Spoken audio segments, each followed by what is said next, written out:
we do rescue and we do caregiving. So I think those are some questions that deeply inform the way that we approach discussing sanctuary as a concept, and then, of course, sanctuaries in practice. And that's where micro sanctuaries come at it from a slightly different angle. So the way that we define micro sanctuary is somewhat fluid. We don't try to set like specific numbers in terms of how many animals can live in your home to be a micro sanctuary, or what do you need specifically to be a micro sanctuary. It can be very flexible depending on who you are, and also the types of individuals you provide care for. But in general, micro sanctuary is an antispeciesist and thus vegan home for non-human survivors of exploitation.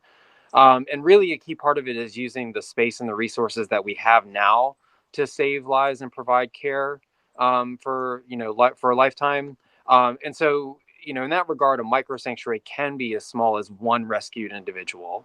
And so, it's really starting from the premise that no matter how limited our space is and how limited our resources are, we still may be able to provide sanctuary to individuals who need care. It's just a matter of like finding out what's our capacity and what's sustainable for us based on our particular situation. And so we don't really see micro sanctuaries as like essentially stepping stones to like real sanctuaries. We see micro sanctuaries as sanctuaries. The qualifier micro is really kind of doing a fair amount of work, but really what it involves is not only just recognizing that micro sanctuaries are typically operating on a much smaller scale than traditional large sanctuaries and farm sanctuaries, but also really kind of emphasizing the resources and also kind of like the commitment of the person who starts the micro sanctuary, as being different somewhat than like something like an organization that kind of grows on the administrative side as much as it grows on the resident population size. So with a micro sanctuary, you're looking at a kind of a much smaller footprint all around. And then built into that is I'm so sorry to interrupt just for a second. I just wanted to let you know that your slides keep coming in and out, and I'm not sure if that's a problem that you can solve. If not, don't worry too much. Oh, okay. Let me see if I can fix that a little bit. So what I was saying was sustainability really is kind of central to micro sanctuaries, and we're really looking at it from the perspective of not growing based on like filling up a large property or something like that, but on trying to rescue and care for individuals based on like the resources that we have and that we can rely upon having like over time. And so we really want to think about sustainability on the financial side, but also too like on our own abilities to be caregivers and to do the rescue work, which is very labor intensive and can be emotionally taxing. And so we're trying to approach sanctuary from a more holistic framework that really kind of like focuses on sustainability for both the humans and the non-humans who are living at the sanctuary.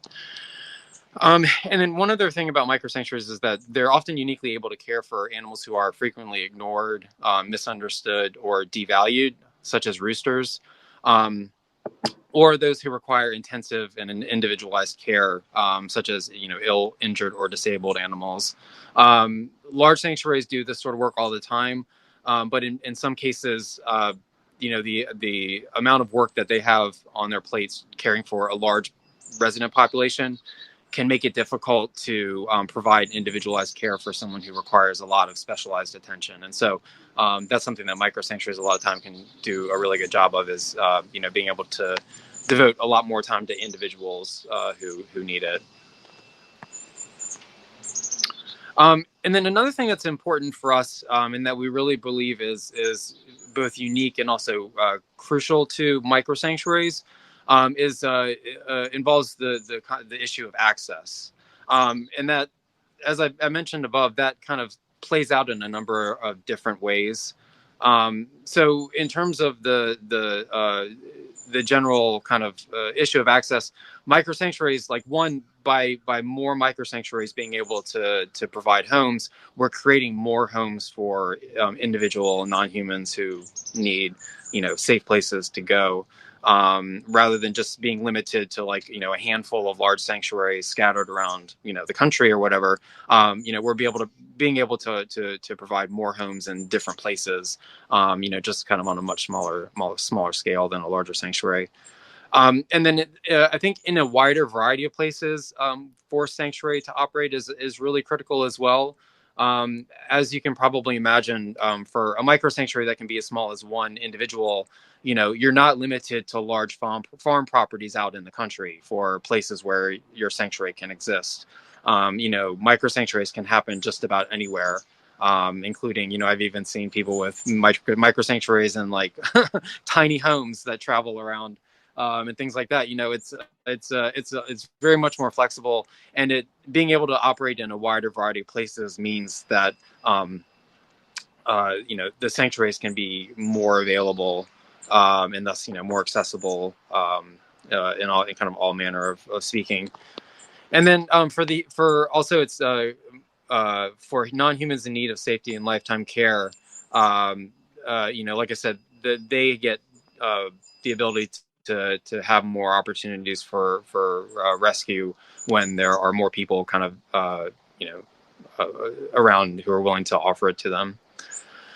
So on the issue of access for humans, this is actually a really complicated component of the sanctuary movement in the past, and something that I don't think has always been really addressed, and not even understood. But the more that we understand about issues with historical racism and ways that issue like land and resources and wealth have oftentimes been held from certain groups of people based on oppressive human cultures.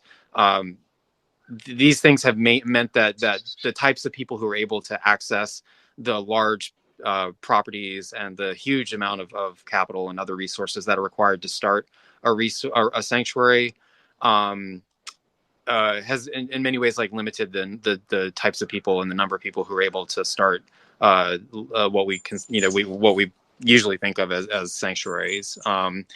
And so that's problematic because it's meant that sanctuaries have very often kind of run in similar ways. And again, like, the diversity within the sanctuary movement is obviously like kind of trailing behind what it should be. And so with micro sanctuaries, not having such a barrier to access in terms of getting access to land and to resources, just at the very beginning, makes micro sanctuary kind of more accessible for humans as well, who are interested in doing this sort of work and taking on this this role as a micro sanctuary operator.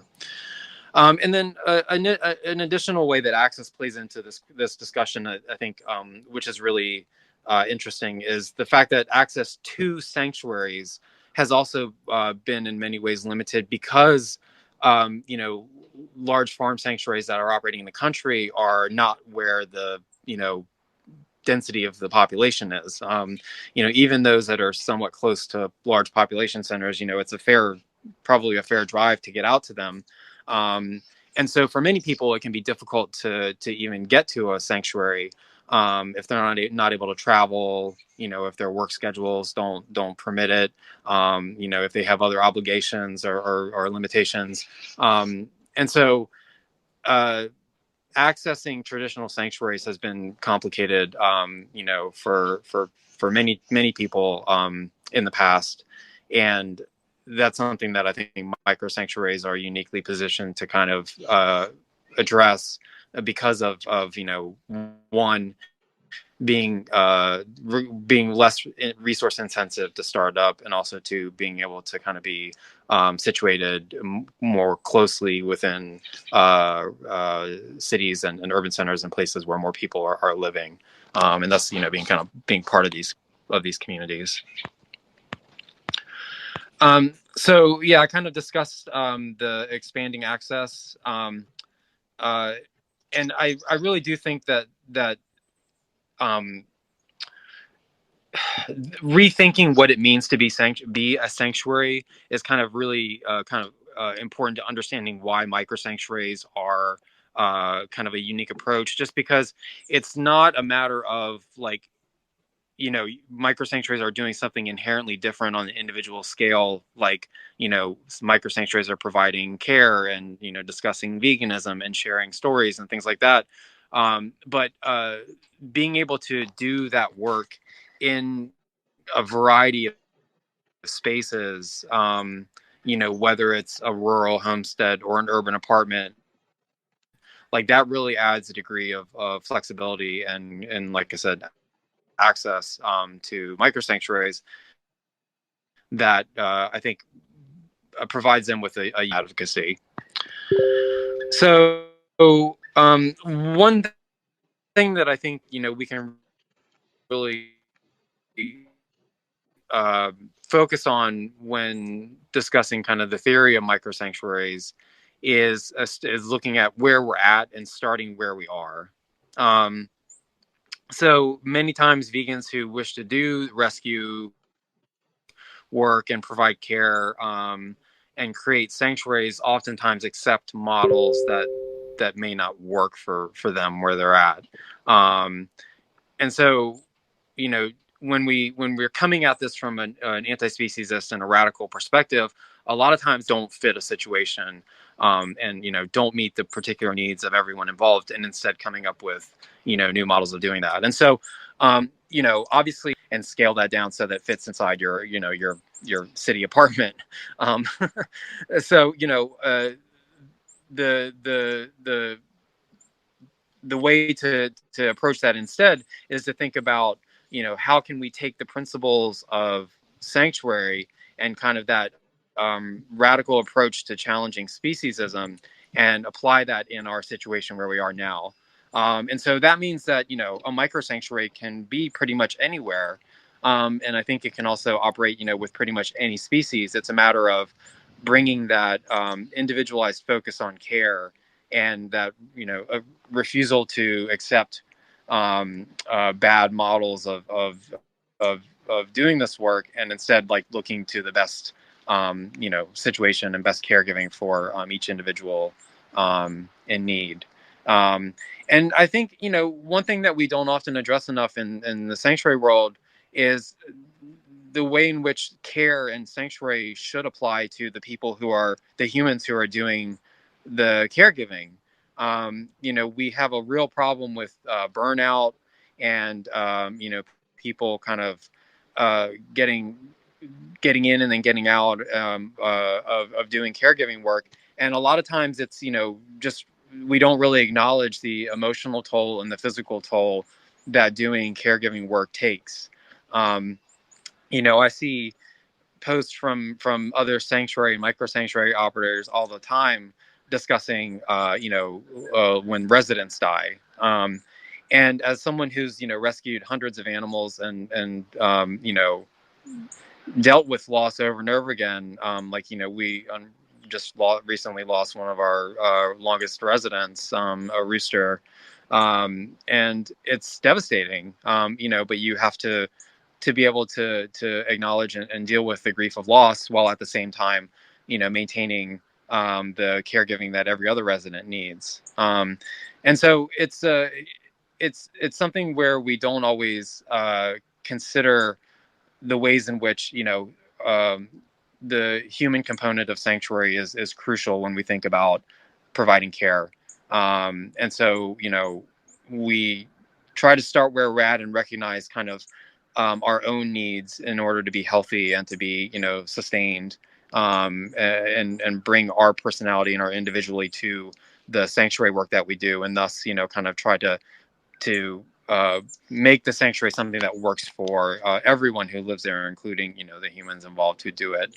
And so I think those are important considerations to take when we think about approaching sanctuary or starting like a micro sanctuary, is looking at it from that perspective of what does each individual who is and will be, living at that sanctuary. Like, what are their needs to be healthy and safe?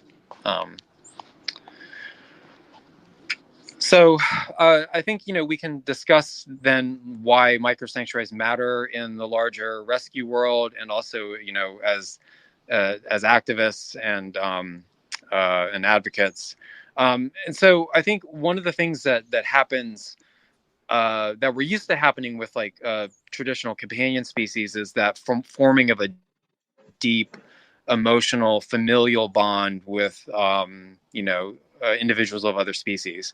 So when someone refers to their dog or their cat as just like a member of the family, or like their cat as their kid, or things like that, like those are things we don't really bat an eye at anymore, because it's just accepted, and we can understand why someone would have that deep connection to like a dog or a cat.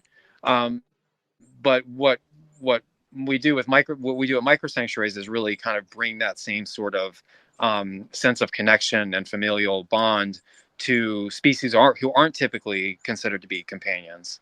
Um, and so that may seem kind of straightforward on its surface, but I think there actually lies within that a really powerful type of anti-speciesist action, and a very powerful type of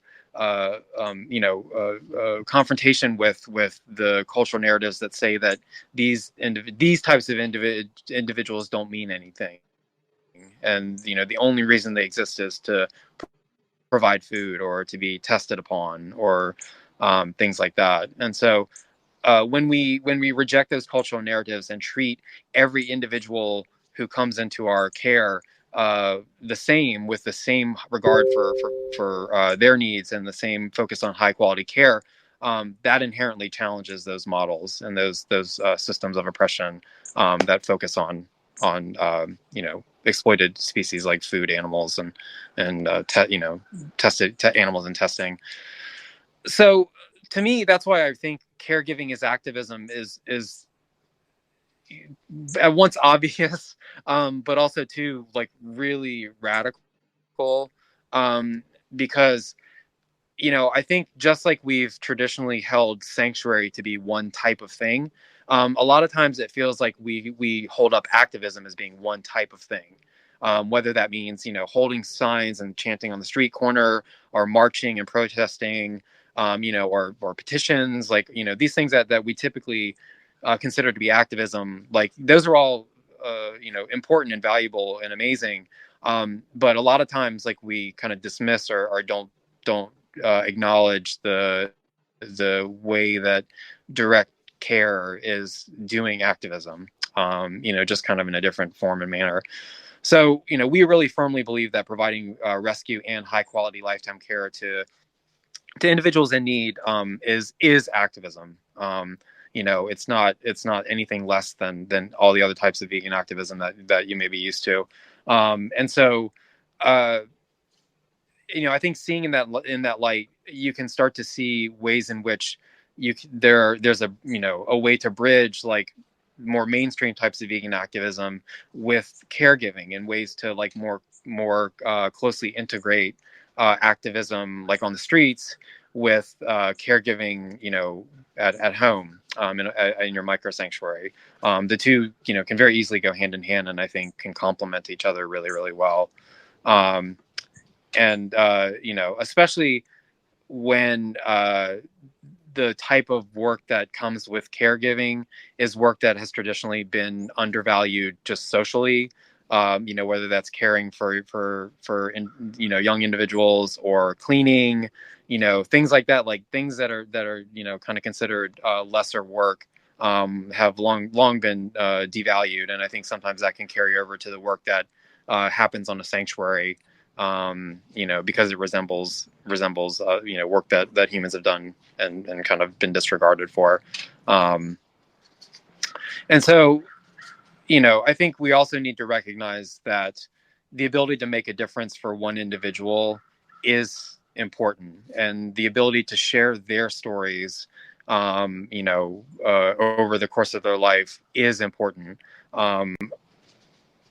I mean, it may be hard for people who don't do rescue and caregiving work to kind of see the ways in which having this relationship with non-humans really makes a difference, not only for them but also for oneself.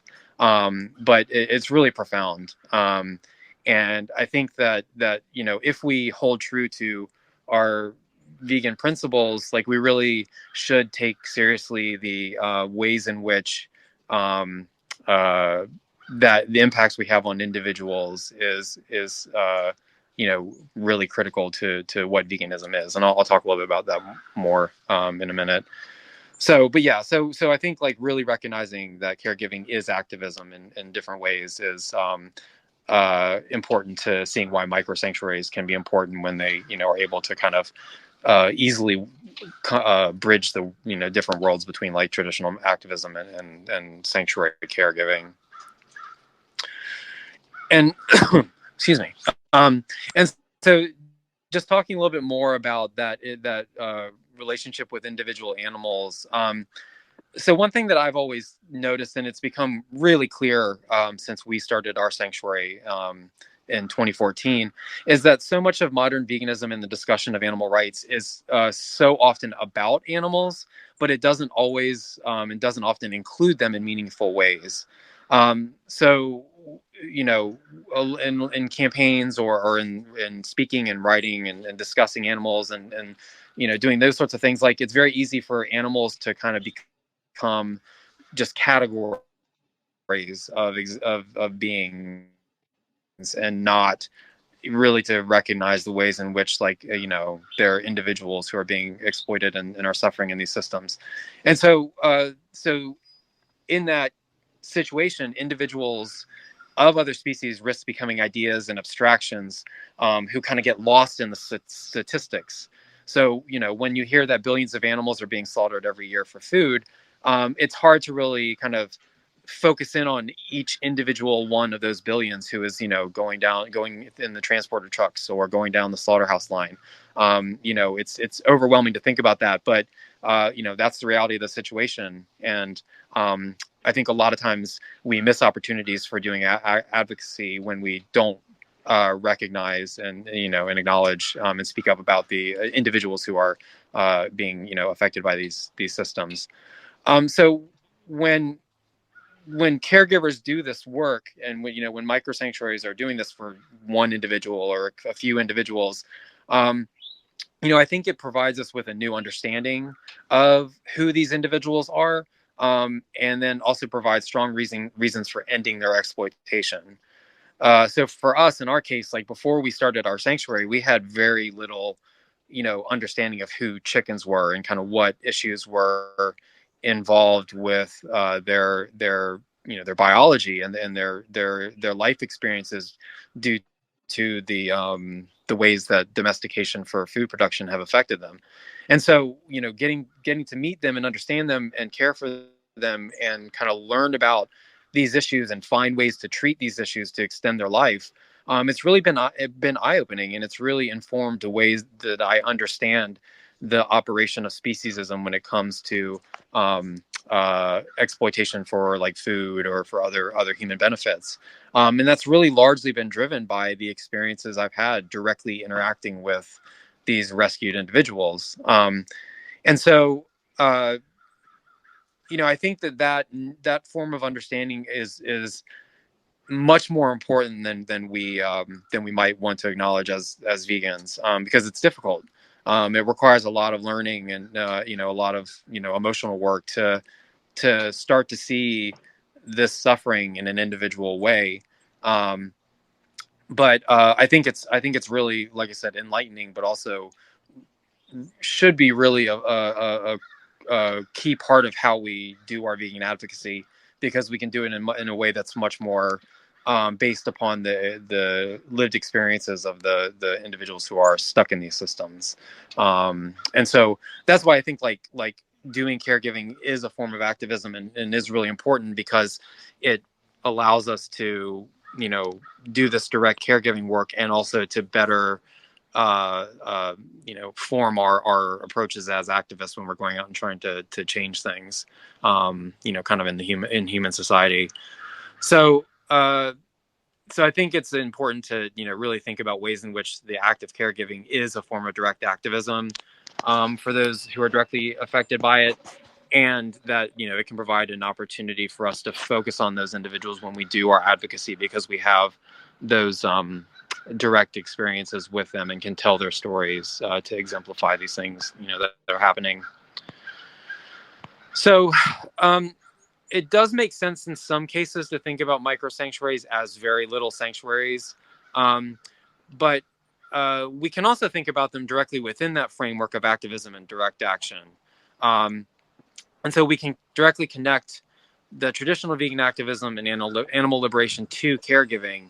And, a lot of times people who are activists on the street can find opportunities to rescue and provide care for non-humans.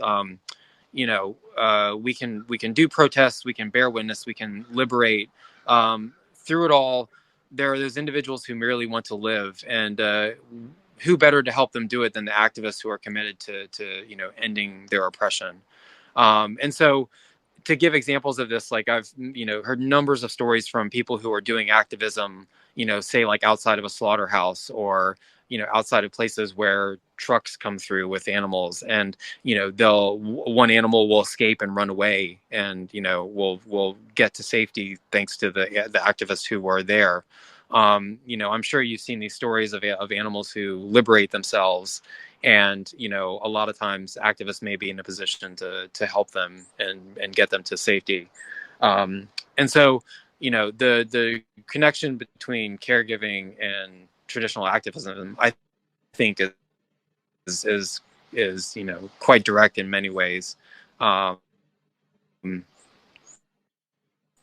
and I do think that we should recognize the ways in which giving them, these individuals, back their value as individuals and not as commodities, and showing their existence over the course of their lives, um, means that and how much profit they'll gain when the farmer takes them to market, things like that. I think that being able to provide this care and provide this level of individuality to them really shows that their value as individuals has nothing to do with what our culture thinks is valuable, like how we can eat them or how we can profit by them.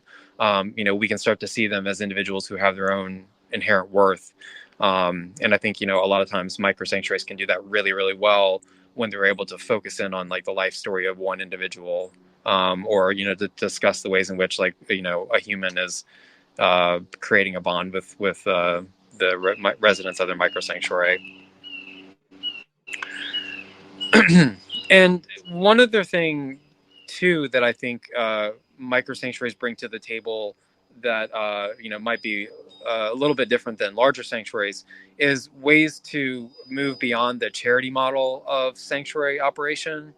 Um, And so what I mean by that is that, sanctuaries are large and expensive to operate. And for the most part, when large sanctuaries get started, they become nonprofit organizations, and, they have administrative staff, and then they have caregiving, and they have board of directors, and, there's all sorts of marketing and fundraising that needs to go along with that. And, it makes sense for that scale of operation to run that way. And so it really relies upon, kind of historical models of charity where, you're seeking support from the public, especially through like financial support, because it's expensive to do this work. But that's not the only way to do things. And as for those of you who, like me, tend towards the anarchist side of things, we inherently don't trust capitalist models and think that maybe there are more long-term sustainable ways to approach this, that aren't inherently connected to finances and capital and and capitalist structures. So um, so mutual aid to me is something that is very intriguing, as a model to explore for ways that microsanctuaries can do more radical work that involves making residents kind of part of the activism, and and participants in the extended community, and not just the recipients of charity, which a lot of sometimes that they can come across that way in our representation of them for when we do sanctuary work. So, microsanctuary operators, i.e., the humans, can actively be involved with existing mutual aid networks to find ways to participate in community and to both give and receive support to the community around them. And the non-human residents of the microsanctuary can also participate, as survivors of these oppressive systems and as challenges to existing hierarchies, which unfortunately, even in like anarchist circles and leftist circles, like speciesist oppression and hierarchies of value based on species are still very much present. And to me, that doesn't make a whole lot of just internal logical sense, but it's still definitely an issue. And I think that uh, survivors of oppression being able to share their stories and to live as ways in ways that are rejecting these cultural hierarchies, I think is a good example of how anti-speciesism needs to be kind of in integral to notions of anarchy and dismantling oppression as a whole. And so many mutual aid networks exist in urban settings already, and in different places all over the place. Of course, Radical Companionship Project is involved in mutual aid work. I think these are things that can micro sanctuaries can very easily fit into. And also, I think it would be really exciting to think about ways that mutual aid can be used to help meet the needs of micro sanctuary residents. And I don't have yet thinking about it, but I don't have any plan of action or structure in place for like how this should work and look. But I think a lot of times, people who do mutual aid are creative, and I think would be really interested in thinking about how things like micro sanctuaries and more anti-speciesist types of action can be a part of mutual aid and these forms of direct action to challenge oppression. So that's something that I'm really excited about for the future. And I think that micro sanctuaries are like I said, are uniquely positioned to play a part in this. And so just quickly about the Micro Sanctuary Resource Center, my partner and I started the Micro Sanctuary movement in 2014, shortly after we started our sanctuary, and it was really growing out of the recognition that we really started the micro sanctuary concept based upon the idea that we had space and we had the ability to care for them just like we did the dogs and cats we had rescued, and so why not? um and that initial focus that we had on farmed animals was really kind of where we started thinking about what it means to be a sanctuary, and why limiting sanctuary to just like kind of numbers and property sizes and your board of directors and your fundraising, really that's kind of a secondary or even tertiary question when it comes to what sanctuary means and how it should operate. And so we really wanted to try to focus on ways that more people could do it on a to kind of believe that the only way that they could start a sanctuary would be to win the lottery or to have the rich uncle die or something like that. And so MRC, we've also kind of expanded our focus, is like, lab animals, and fishes are a big one that we're really interested in. We even like are interested in issues around like supporting pollinators in our area, and trying to find ways to live more to challenge the hard division that's existed for so long in our society between companion animals and then every other animal, who are somehow less valuable than the dogs and the cats. And that's kind of what we focused on since 2014. And so, we're really trying to revision and provide a new, more of like a grassroots level. So creating a new model that vegans of all types and in all places can consider as an option if they're interested in doing this work, and get the resources they need to provide well-informed care, and safe, and provide a safe home. So. The resources that we currently focus on for MRC, the main one is our micro grant program.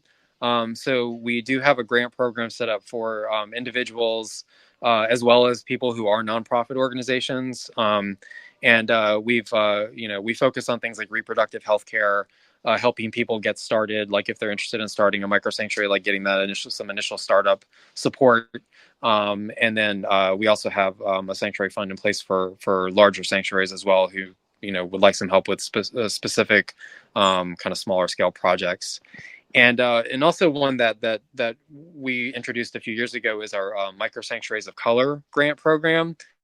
And this was just a recognition that a lot of times there hasn't been much direct support for vegans of color who want to get involved in animal rescue, or do micro sanctuaries. And so we wanted to try to help offer some support for that with a grant program. So the Micro Sanctuaries of Color Fund, it's a little bit more expansive in terms of what expenses we can fund, even things like food and stuff like that. So if you're interested, I encourage everyone to check out our website, microsanctuary.org. And we can do international grants. Uh, there are some limitations on that, but it's not only limited to people in the U.S. So if you're interested, definitely check it out or reach out to me afterwards, and I can tell you a little bit more about it. And then the last thing I wanted to talk about, specifically with MRC, but I think this actually is something that informs a lot of the way that we think about what it means to be a sanctuary, and what are like best practices that we look for when it comes to how sanctuaries operate. And the core principles are what we came up with, most of them right when we started the Micro Sanctuary Resource Center and the Micro Sanctuary movement. And we've added a couple as well over the years. But really quickly, like obviously, like a micro sanctuary and a sanctuary needs to be vegan. Like to us, it doesn't make sense to care for some animals and rescue some animals, and focus on some animals while also participating in the consumption of other animals. And this is obviously complicated to some degrees by the realities of what animals need, but at the same time, like embracing veganism and promoting veganism, it seems like that's crucial to really providing a place that can be thought of as sanctuary, that's focused on safety and also ending oppression and exploitation. um, so that includes no consumption of animal products, including from residents. So things like, well, I'm vegan, but I eat the eggs that, from our hens in the backyard, or, oh, well, I give away the eggs, from our hens to our neighbor because, it's better than them buying factory eggs, or something like that. We're focused on rejecting the status of commodity for these individuals as a whole. And so, we want to move away from ways that directly or indirectly promote seeing them as food. Um, rejection of the humane myth. So not getting caught up in telling people which ways are better to eat animals than others, but just focusing on seeing the problems and discussing the problems in terms of in all forms of animal agriculture. And this is especially true because so many of the residents who come to our sanctuary and many sanctuaries are coming from so-called humane farming operations. And so, we directly interact with the victims of these, these types of farming operations. And so, contradiction to, or an insult to the individuals who we rescue from those situations. No breeding on site, and precautions taken to prevent breeding, just because, one, there are more animals who need homes than there are homes, even with the microsanctuaries. Accepting the biological ways that domestication has influenced and affected non-human animals in ways that they'll never be able to escape. And so, it's a larger discussion, but, recognizing that every time you intentionally bring a domesticated animal into the world, like, the history of domestication comes with them. And that's, that brings with it a lot of issues. So priority to safety and physical and emotional well-being for all the residents, and then respectful human and non-human interactions. So which for us means also no horseback riding. We really try to look at seeing individuals or animals as individuals who, we want to interact with on a level, on a focus, with an approach of equality. And so, respecting who they are and what's in their best interest. The focus of how we think, what it means to be a sanctuary. Purchasing animals is very complicated, but we just want to recognize the ways in which paying farmers to do what they do comes with a lot of issues of guaranteeing that system is going to continue operating. So we have a principle that against purchasing animals. Obviously there are complications with that, but as a general rule and a best practice. And then lastly, we believe that microsanctuaries should take, a radical approach to all things, not just non-human, but also in the human realm. And so we believe that, being aware of and being committed to anti-oppression across the board, and being committed to collective liberation for all beings is something that microsanctuaries, should always be trying to do, and should be trying to learn more about, to be better activists on that front. So so that's it for my presentation. Let me go ahead and close this down, and I'm happy to answer questions.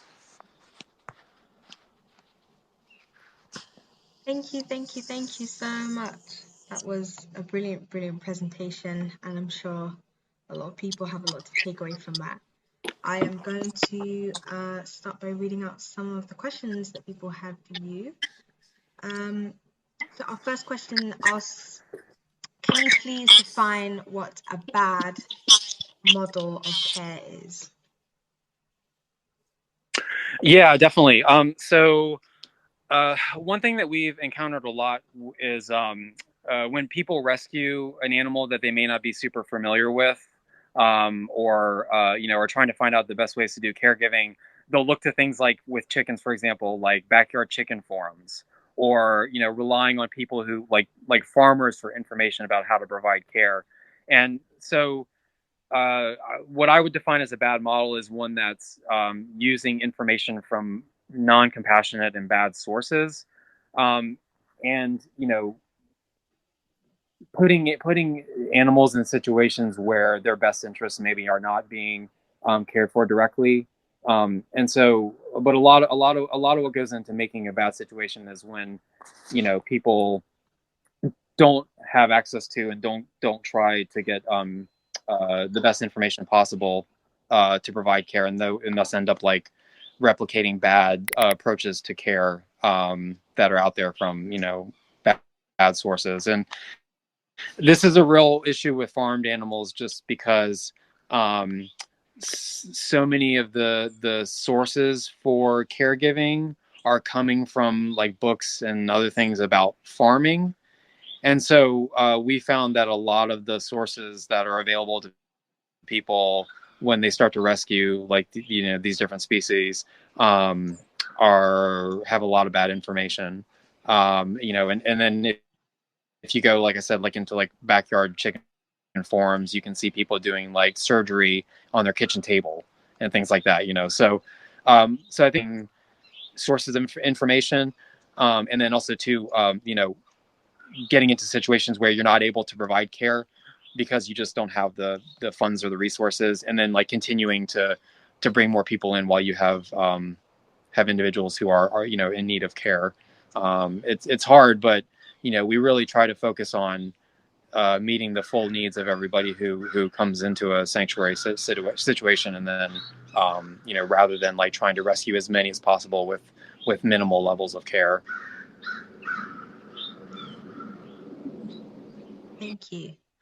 So somebody else's question was, do you think so-called animals need to be viewed as individuals for us to overcome speciesism? I do think so, because so to me, like I don't really, it's hard for me to think about the ways in which speciesism operates, other than the effect that it has on individuals who exist within this system, because like speciesism as a whole is a bad thing. Like it has negative effects on society. It has negative effects, I think, on humans. But I think when you get into like thinking about the implications of what speciesism, implications that speciesism has, it really is about the way that individuals are affected by the narratives and the practices that are born from speciesist attitudes and these speciesist notions. So for us, like when I think about ways that speciesism impacts people, like I think about the way that people view dogs differently from chickens, or the ways that like we're able to access care for chickens differently than we are for dogs and cats, and and humans as well. And so I mean, obviously, like I think it's important to look at the bigger picture and the like societal and structural level of things. But I think we can also do that while recognizing the particular ways in which these systems affect individuals. And like to me, that's where really the exploitation and the suffering happens, by the experiences of each individual who are affected by these systems. And a lot of times, I feel like not telling their stories and sharing their experiences is kind of a reflection of speciesism, because we don't really see the value in seeing them as individuals so much as just like thinking about them as an entire group that's suffering. And to me, like I think it's also I didn't mention this so much in the presentation, but it's easy to continually see victims of oppression as victims only when we don't recognize their individuality. And so like so much of our vegan advocacy is about like the way that animals are victimized and the suffering that they experience and their exploitation, but we don't talk so much about the way that they experience joy and the way that they experience friendship and love and safety and happiness. I think if we don't recognize their individuality, we don't get the opportunity to see them in that way. And we don't get the opportunity to think about the ways in which they are these full individual beings who have so much capacity to experience life. And yet, all we've done is to create these systems that commodify them and exploit them and use them up and throw them away. And so to me, like, I think that's one of the biggest impacts that speciesism has, is our inability to see them as individuals, and our inability to kind of recognize the way that their individuality is kind of directly oppressed and directly killed by these systems of exploitation. So the numbers, like the large numbers that are involved in these systems, they're made up of individuals. And so I really see it as like oppression that happens over and over and over and again, billions upon billions of times, and not just like these large masses of billions of people, billions at like in terms of a large number, and not so much as being made up as by individuals. Thank you, thank you, thank you so much. You're just on fire today. We have another question that says, should we be moving away from the term rescue? Does this reinforce humans as saviors / rescuers and diminish other animal agency, autonomy, and resistance? Yeah, no, that's a really great point. I have seen that conversation happening, and I think there's a lot of legitimacy to that point. Because I do think that human saviorism is something that happens a lot in the animal care and animal sanctuary world, which is why I feel that telling the stories of the individual animals and letting them be their own activists is very important, and not just like seeing everything that happens on a sanctuary through the lens of the human caregivers or the human like sanctuary operators.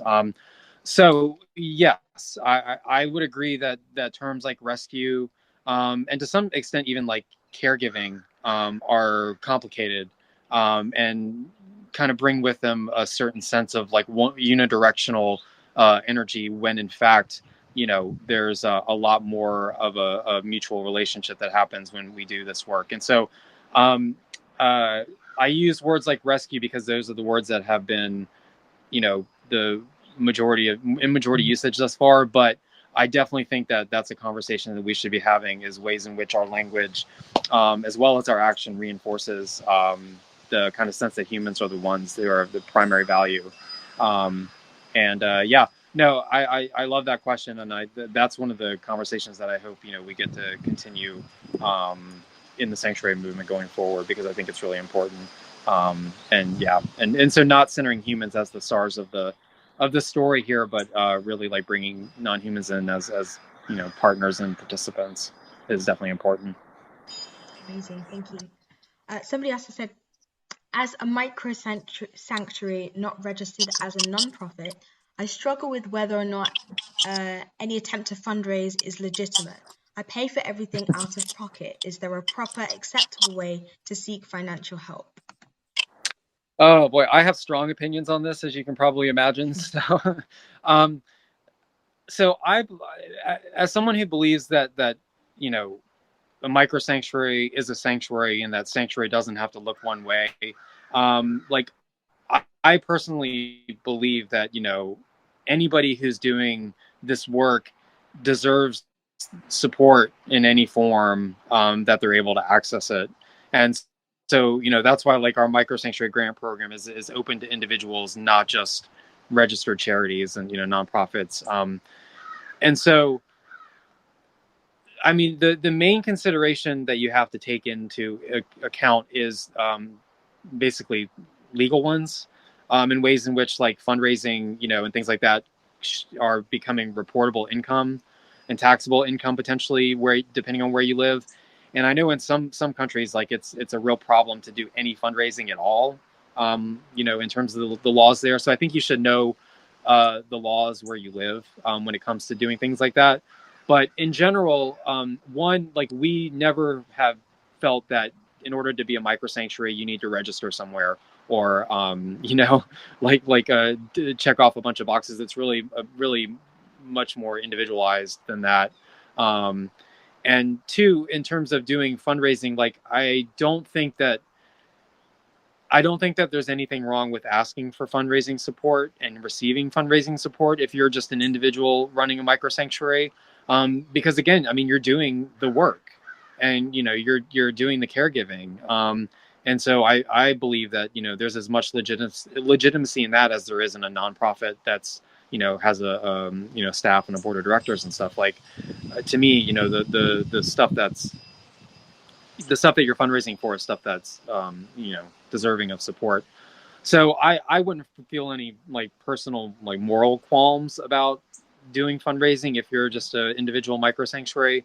The one thing I would say with that is just recognizing that support or like donations and stuff like that are not always going to be reliable, and so fundraising can be really helpful if you have like an acute or emergency expense or something that's specific that you're trying to get help with. but relying on fundraising long term to like operate your micro sanctuary, that's where I start to get a little bit more nervous, just because fundraising is a very fickle thing, and relying on it kind of permanently can bring with it a lot of complications. Thank you for that. I also want to just say to that person that whilst this isn't like guaranteed support, the Radical Companionship Project does share any mutual aid requests and offers in our newsletter. So if you ever if anybody ever needed to fundraise and needed that shared, then you can always go ahead and email us. But moving on to another question, a couple of people have asked about what your view is when it comes to non-human residents eating other animals, other non-human animals.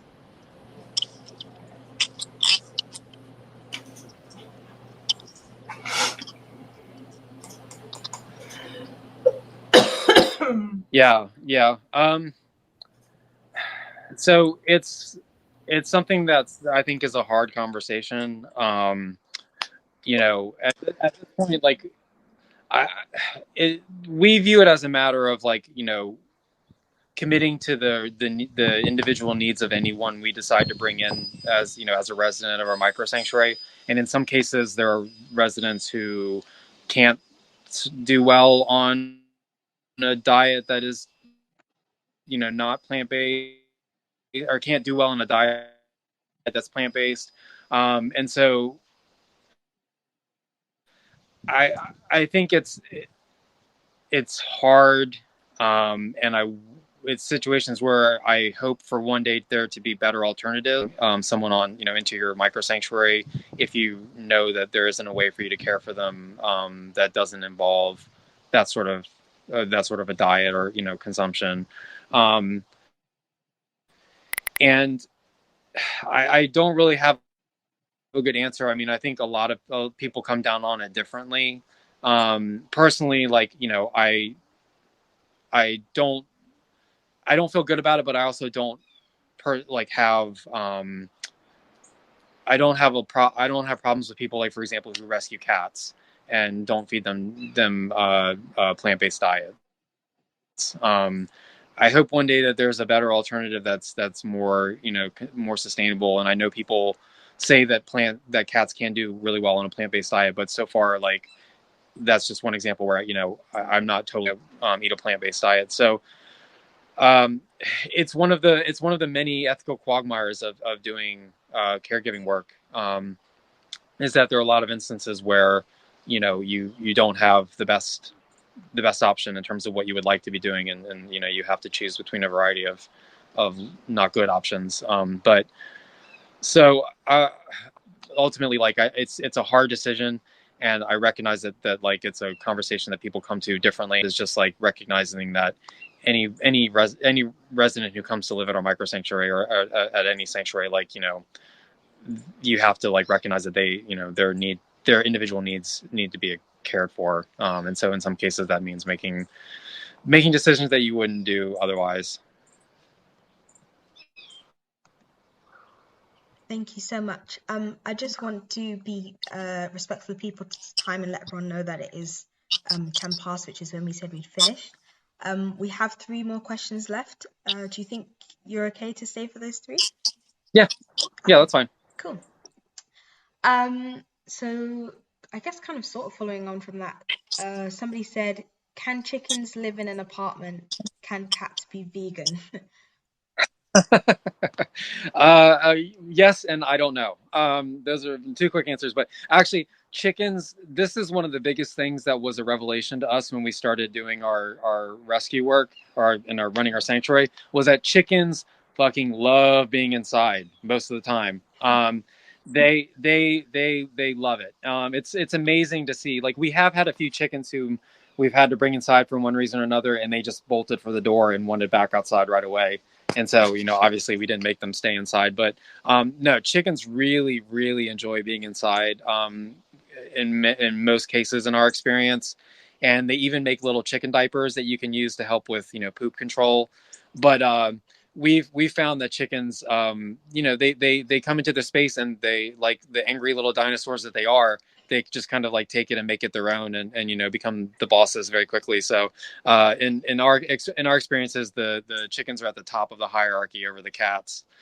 So when it comes to indoor residents, um, but yeah, so chickens can do really great inside, and there are lots of examples on social media of people who have house chickens. Just one that comes to mind is I forget their handle, but her name is Ashley Snyder. She has a group of chickens who live inside most of the time, and she's up in like northern New York, so it gets pretty cold in the winter. So there's lots of examples online of chickens who are living indoors and are doing very well. So yeah, chickens can definitely live indoors. Can cats be vegan? I don't think cats can be vegan, but maybe they can be plant based at some point, or maybe there'll be other options someday. But yeah, right now I'll just say it's complicated. I never would have guessed that chickens like being indoors. That's amazing. I need to go and look up Oh, some they videos of love it. chickens They love. indoors Well, now. see, yeah, no, yeah, no. See, that's one of the things that people don't understand about chickens. That I find most striking. Mm, And I think that's because the only way that we see chickens typically is either like from terrible photos in factory farm cages and shit, or like running around outside in like a pasture. And chickens are actually, they're descended from jungle birds. mm-hmm, So they don't like open spaces. They don't like being exposed mm-hmm, to the sky, because that's where all the danger comes from. And so chickens really love being in places that are safe and like enclosed and have cover and stuff like that. So, I mean, what's more enclosed and covered than, a living room? yeah. Um, so, and all the furniture and all that sort of stuff Yeah. is free game for jumping up on and roosting on. So, it's a great little habitat.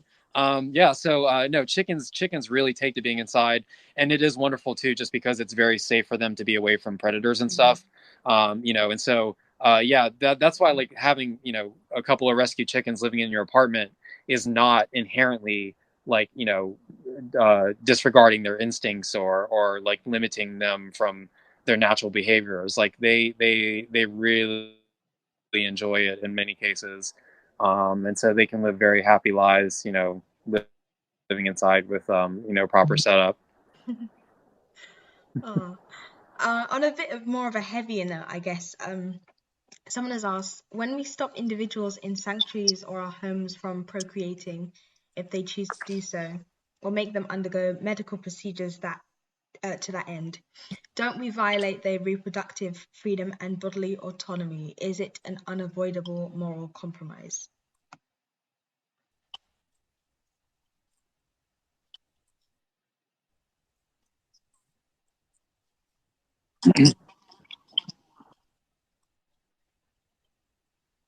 Yeah, that is a heavy question, and it's definitely a complicated one. And so I'm going to give my perspective on it, which I'm coming at from a couple of angles, both a kind of theoretical, philosophical one, and also a practical one.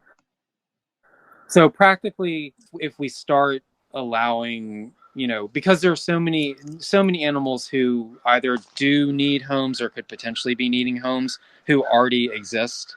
Like it's an issue when it comes to the fact that sanctuaries are always limited in the amount of space that they're going to have to be self populating, and filling that sanctuary with new beings who are being born on that sanctuary.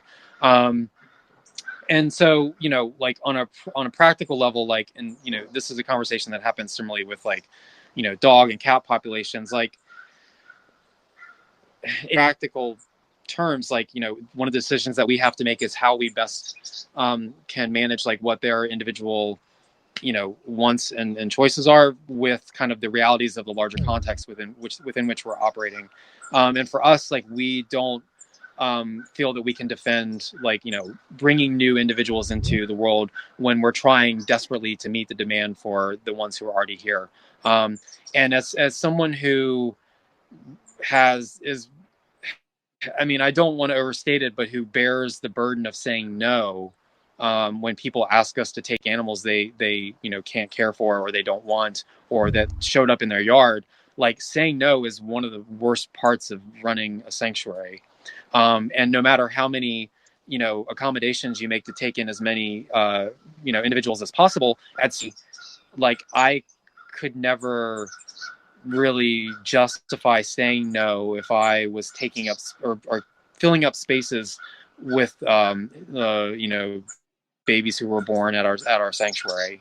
Um, and so, just on a practical level, like, as long as there are so many millions who are need safety and are available right now to be adopted or brought into sanctuary, um, I don't find it ethically justifiable to support intentional allowing for breeding. And then on a philosophical level, so I think that the discussion of reproductive freedom and bodily autonomy is actually really important in this. And I have a different view of it than I think a lot of people may, which is that because of the history of domestication has so much been focused on and within the reproductive systems of these different species and the individuals, the exploitation happened a long time, unaltered reproductive systems and unaltered bodies, and so to um, to allow reproduction, and to kind of create more individuals who are in that system, you can't ignore the ways in which they're coming into the world with a body that in many ways has already been exploited. Um, and so they're not being born as like natural free living beings who are then like raised on a farm. They're not free living wild species. And so I think that like a lot of times like we don't recognize the ways in which that discussion about bodily autonomy has already been answered and ended by farmers, millions or not millions, but thousands and hundreds of years ago. Um, and so to us, it's like to focus on chickens for the moment, like for us, like we see the toll that egg laying takes on laying hens, and we see the ways in which that same genetic manipulation, um, that that was done to make them lay more eggs and to have a higher hyperactive reproductive system also affects the roosters. The most common health issues that roosters face are related very closely to the fact that they share, hormonal levels and a reproductive system that's completely out of whack and unnatural, based upon their ancestry. And so we see the ways in which this can do things to ameliorate that. But to me, ameliorating things like hyperactive egg laying isn't much beyond trying to get them back to something approaching what bodily autonomy would look like. But we can't have a discussion of bodily autonomy and reproductive freedom with domesticated species without recognizing domestication and the process of domestication. And so I don't think it's just as simple to say, well, sometimes they want to have babies, and the only way we can, respect them as individuals is to let them have babies. I think that there's a lot more that goes into that. And for us, I think taking steps to in procreation, like it is a decision that we have to make that has an effect upon them, but it's not like we're operating within a neutral context, and we're not operating within a neutral system in which, other than our intervention, they would be completely free and autonomous beings, because they're not. I mean, they're not free when they come to a sanctuary. Liberation doesn't happen by getting a chicken to our sanctuary. That's getting them to sanctuary, but you can't talk about liberation if you don't talk about the way in which we have to end this system of domestication that forces these individuals to come into the world with, bodies that have been made to serve a human end. And so, like, I think that the discussion of individual autonomy, really needs to be taking in those factors as well. And, like I said, if we were operating within a neutral framework where all we did was provide like a space for otherwise free and, free living wild beings to exist in, that would be a different discussion than the fact that we're dealing with domesticated species who, whose, so much of their entire body and their biology has been, affected by humans over, generations of domestication. I'm seeing a follow-up question in the chat about what you were just saying, and someone has said, are you implying the solution is controlling someone's reproductive autonomy and enforcing eugenics? By that logic, we can't have discussions about bodily autonomy for people like me who are Black. No, I don't see it as a discussion of eugenics at all. So again, I think it's a recognition that domesticated species were bred with a number of things that affect them individually, and when we combine it with the practical considerations of running a sanctuary, those are decisions that we have to make in terms of what we do with issues like reproduction. So, I mean, it's a complicated thing. To me, like, I can understand why it might come across as like issues with eugenics, but we're not trying to like breed a certain type of individual, and we're not trying to control like things like reproduction or genetics in order to achieve some like what we believe to be like a better example of this individual. It's a matter of recognizing that because domesticated non-humans have been bred for the purpose of providing food or fiber or whatever to human beings, that they have a certain number of things that directly impact their health. And so to me, I feel it's a different issue than something like eugenics, where we're trying to breed a better type of person or trying to weed out like the bad examples of the humans that we don't want. It's more about recognizing that non-human animals have inherited this domestication that affects their bodies and their health, and just trying not to replicate that with new individuals.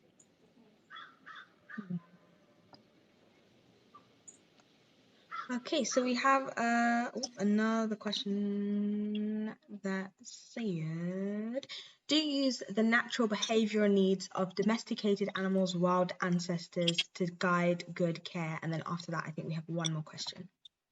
Okay. Yes, as much as we can. So, I have talked about ways in which, like chickens are affected by domestication history, with things like, their reproductive system and stuff like that, and their physiology in a lot of ways.